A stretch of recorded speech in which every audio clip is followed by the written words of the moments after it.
Hey, welcome back to Dogtography. On today's episode, I'm going to walk you through how to go from snapshots to scroll stopping images. I have an insider secret that I can't wait to share with you. Stay tuned.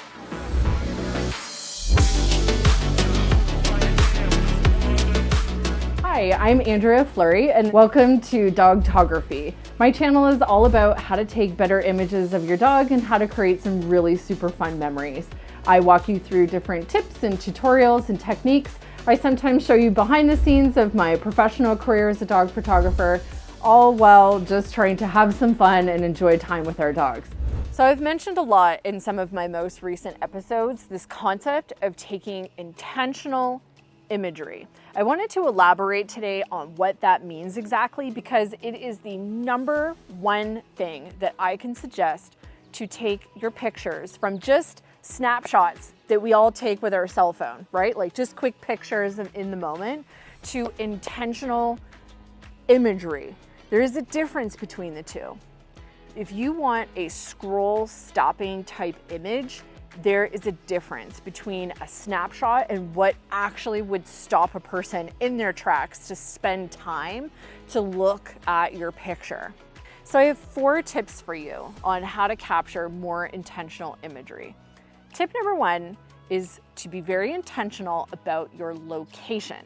So find a location that's going to give you lots of variety within one place. So find a beach that you really love, a beach that has, yes, water, waves, and sand, but also has things like trees or vegetation or different types of grasses that may have a boardwalk or lots of logs and driftwood, because that will give you a ton of variety. And when your location is interesting to look at, it is going to just complement your dog. So your dog is the main focus point of any image, right? So they're the subject, but the surrounding environment also lends to the storytelling of the image. So to make your image very intentional, pick a location that is beautiful to look at. Find a really nice landscape or somewhere that is a really pleasant, pleasing environment.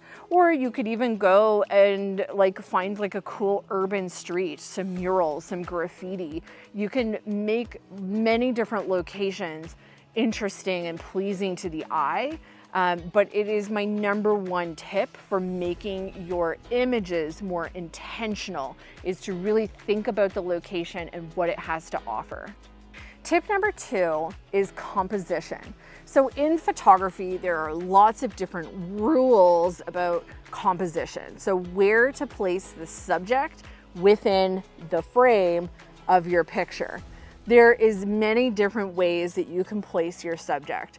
My suggestion is to keep it simple. So think ahead of time, are you gonna take a close-up of your dog's eyes, kind of like a top-down shot? Are you gonna take a wider pull-back image where your dog is just a small part of the frame and there's lots of more environment showing? Are you gonna take an image with them dead in the center, so they're centered, or are they gonna be off to the side? What I really love, and is something that a lot of professionals do, and it creates a really cool look, I'd like to recommend a compositional technique called negative space. I really, really love this technique. I use it all the time, depending on the location. So back to tip number 1 that I'm in. So if you're at the beach, or if you're at the park, or somewhere where your dog is distracted and looking around, or is interested and curious in things, to achieve this technique, you're going to put your subject on either the left or the right of the frame. So if your subject is looking this way, you're going to put them on this side of the frame. You're going to allow them to have space to look into within the image.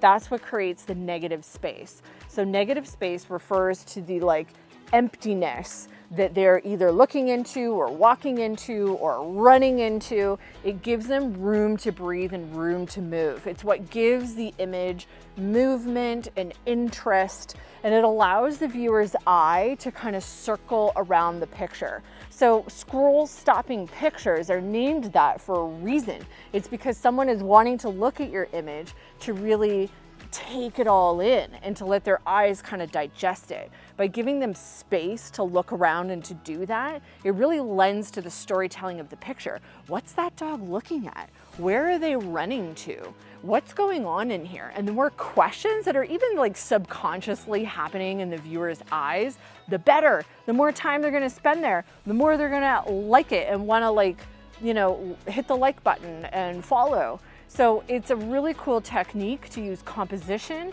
to your advantage. Tip number 3 is taking into consideration all of the different elements that are within your image. Simplify them. So what that means is getting rid of any distractions. So if there's clutter in the background, get rid of the clutter. Move things out of the way.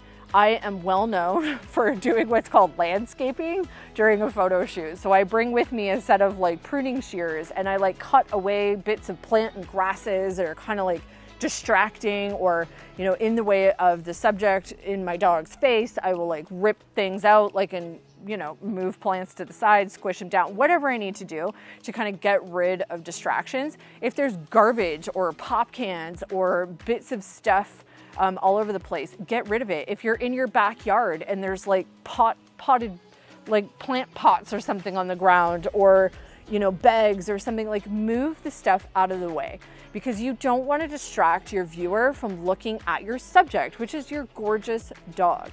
The other thing that I have to mention here is leashes, harnesses, collars, tags, stuff like that.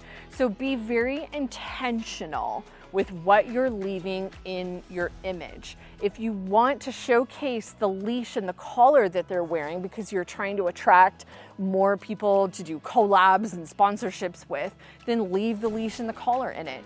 If it isn't an image that's focusing on something like that, you might want to try and remove it. You can check out some of my editing tutorials about how to remove leashes, collars, things like that. Same with harnesses. So often harnesses have like logos and wording on them. They're also big and wide and cover up a lot of fur. To me, I find those things quite distracting and I try to not take them out of an image, I take them off the pet before I take the image. So if that is a possibility for you and it's something you don't want in your picture and you can just put a collar on your dog and attach a leash to it, then that is even better in my opinion. The more that you can see of your dog, the better.